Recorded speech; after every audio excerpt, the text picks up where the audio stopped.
asalaamaaleykum mbokk yi déglu dal leen ak jàmm tey jii autolikaay bii di Sud Quotidien dafa xëy samp ab laaj jëmale ko ci wàllu loi d'amnistie bi nga xam ne ci juróom-benni fan ci weeru mars batum 2024 lañ ko daal di voté woon ci assemblée nationale ndaxte ñi nga xam ne ñoom ñoo nekk ci parti bii di Pastef tey jii ñu nekk ci bopp réew mi ñoom dañoo doon wax ne bu ñu jotee ci nguur gi dinañu daal di abrogé maanaam daal neenal lépp lu jublu ci wàllu loi boobu wante autolikaay bii di Sud Quotidien mi ngi ñuy xamal ne dafa mel ni ne dellu ginnaaw dafa am ci wàllu gi ni mel ndaxte au lieu que ñu neenal loi bi dafa am yenn ci ay pàcc yoo xam ne daal dañu koy jël daal di koy effacer maanaam daal ñii nga xam ne ñoom ñooy waa Pastef ñoom la ñu diggee woon defuñu ko autolikaay bii di Sud Quotidien di gis kon ne Pastef dina wéet nag ci dellu ginnaaw goog nga xam ne moom la dellu ginnaaw ndaxte bëri na ñi nga xam ne tey jii ñu ngay naqarlu nag nii nga xam ne noonu la Pastef di doxalee suñu naataango yi daal di ci lim mouvement Y'en a marre ñoom ñi nga xam ne kon daal dinañuy gis ne ñii nga xam ne ñoom ñooy waa Pastef dañoo bëgg a dellu ginnaaw ci li nga xam ne moom moo jublu ci wàllu loi d'amnistie bi te pourtant ki nga xam ne de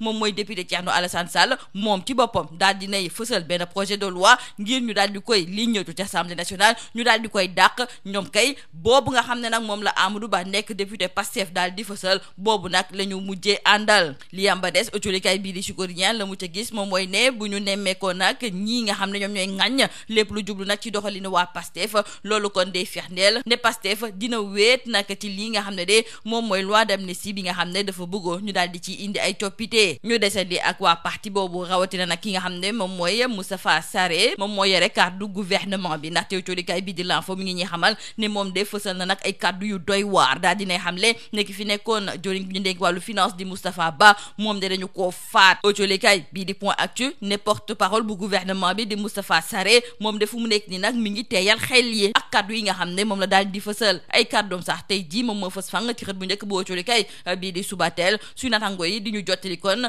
kaddu Moustapha Sarré di xamle ne kii di Mamadou Moustapha Ba dañu koo faat suñu natango yi di laajte lan la procureur nag di xaar ngir amal ndaje ak taskatu xibaar yi ngir indi ay leeral jëmale ko ci wàll gi ni mel lu tax gouvernement bi war a ne pataaral nag ci mbirum Moustapha Ba ak tamit njabootu Moustapha Ba lan la ñu xalaat jëmale ko ci kaddu yooyu nga xam ne moom la Moustapha Sarré daal di fësal autolikaay bii di Tribune ne kaddu yi nga xam ne kay moom la kii di Moustapha Sarré daal di fësal kii di Bassirou Kébé nekk xarit ci Moustapha Ba moom la mu bëgg moom mooy procureur ci ni mu gën a gaawee mu daal di koy woo ngir déglu ko autolikaay bii di Walf Quotidien mi ngi ñee xamal it ne soxnay dem si yàlla gi bëgg na tamit ñu dégloo kii di Moustapha Sarré autolikaay bii di Les Échos di ci yokk di xamle ne ay avocat wu soxnay Moustapha Ba ñoom nag bëgg nañu ci ni mu gën a gaawee kon kii di Moustapha Sarré procureur daal di koy woo ngir déglu ko ci kàddu yooyu nga xam ne moom la daal di fësal wante ci biir autolikaay bii di Vox Populi moom moomu di Moustapha Sarré ginnaaw nag ba mu fësalee kàddu yu yéeme yooyu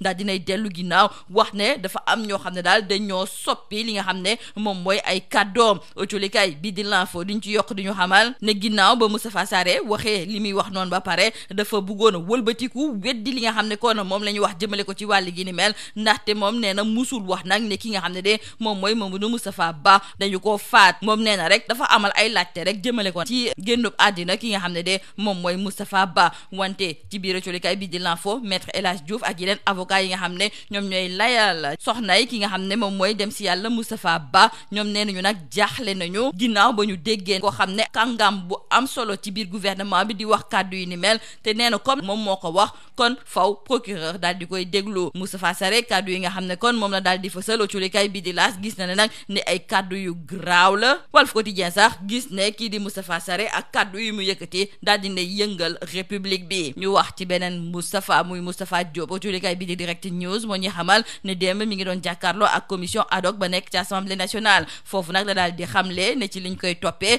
kii nga xam ne kon moom mooy Madjiguène Ngom dafa waxoon ne daf ko lebal ci lu tolloog 700 millions nee na Madjiguène Ngom ci mujjantal ga sax dafa dellu ginnaaw wax ne mbir yi mi ngi toll ci 300 millions te ba léegi amul lenn loo xam ne nag moom moo koy firndeel loolu moom moo tax ba Moustapha Diop di laajte kon lu tax ñuy muri kiirlaayam moom rek mënoon nañ ko bàyyi mu dem daal di défendre boppam ndaxte tey jii la ñu koy toppee yëpp dara amu ci démb ci najeb conseil des ministres njiitu réewum Sénégal di Bassirou Diomaye Diakhar Faye dafa daal di xamle ne bëgg na nag yenn ci ay programme yi nga xam ne ñoom ñoo fi nekk seen chantier yi ñu daal di koy ñi ñërtu autolikaay bi di Le Soleil daal di ci lim yenn ci ay liggéey yi nga xam ne ñu ngi koy amal ca PUDC Puma AGETIP Promoville ak tamit ADM démb ambassadeur bu Émirats Arabes Unis dafa doon jokkoo ak taskatu xibaar yi nga xam ne ñoom ñoo nekk fii ci biir réew mi ngir ñëwaat ci diggante réewum ak tamit réewum Sénégal jolikaay bi di Dakar Times mi ngi ñuy xamal ne rafetlu na nag liggéey bi nga xam ne taskatu xibaar yi ñoo ngi ko fay amal di xamle ne diggante bi am ci ñaari dëkk yooyu dafa yàgg di ratax te ñoom dinañu def seen kéemtalaay kàttan ngir li ni mel di wëy lii moo nekkoon batudukat yi li gën a fës si biir jolikaay yi ñu leen di ñaanal njeexte lu bës ak jàmm. Mesdames et messieurs, bonjour.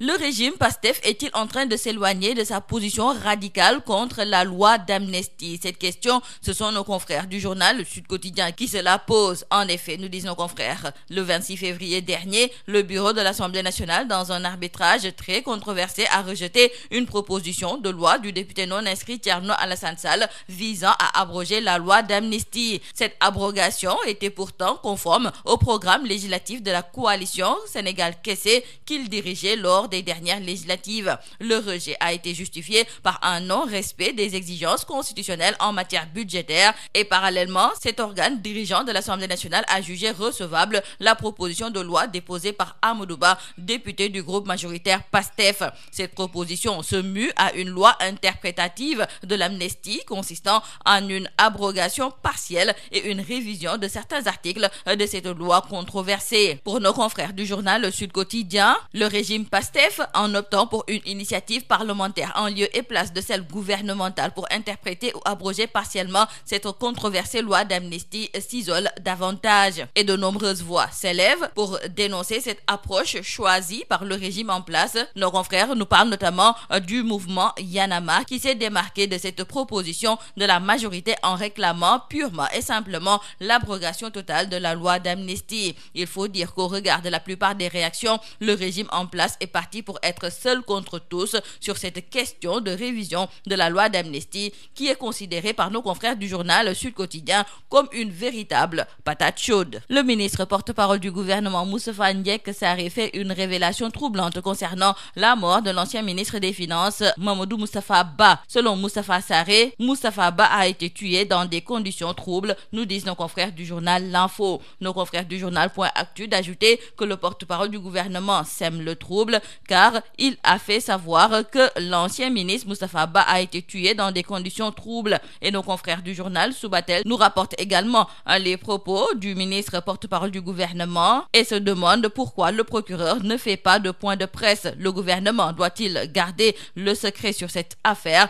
Nos confrères trouvent qu'il y a un silence inquiétant de la famille de Moustapha Ba. Cependant, l'on nous signale dans le journal Tribune que les avocats de la veuve de Moustapha Ba ont dénoncé la sortie irresponsable du ministre porte-parole du gouvernement. Bassirou Kébé, un ami de Moustapha Ba, demande au procureur de s'autosaisir. Sarré a donc secoué la République, titre nos confrères du journal Walf Quotidien. Pour nos confrères du quotidien L'As, Sarré déraille grave avec ses affirmations sur la mort de Moustapha Ba. Moustapha Sarré déterre la polémique sur la mort du défunt ministre des Finances, écrivent nos confrères du journal Vox Populi. Cependant, l'on nous signale dans le journal L'Info qu'après sa sortie controversée, le ministre Moustapha Sarré tente de se rattraper en soulignant qu'il s'est interrogé sur la mort de l'ancien ministre, mais n'a pas affirmé qu'il a été tué. Dans le journal Vox Populi, nos confrères d'ajouter que le ministre accuse certains qui préfèrent manipuler des propos sortis de leur contexte. Quoi qu'il en soit, nous disent nos confrères du journal Walf Quotidien, aujourd'hui, la veuve de Moustapha Ba exige l'audition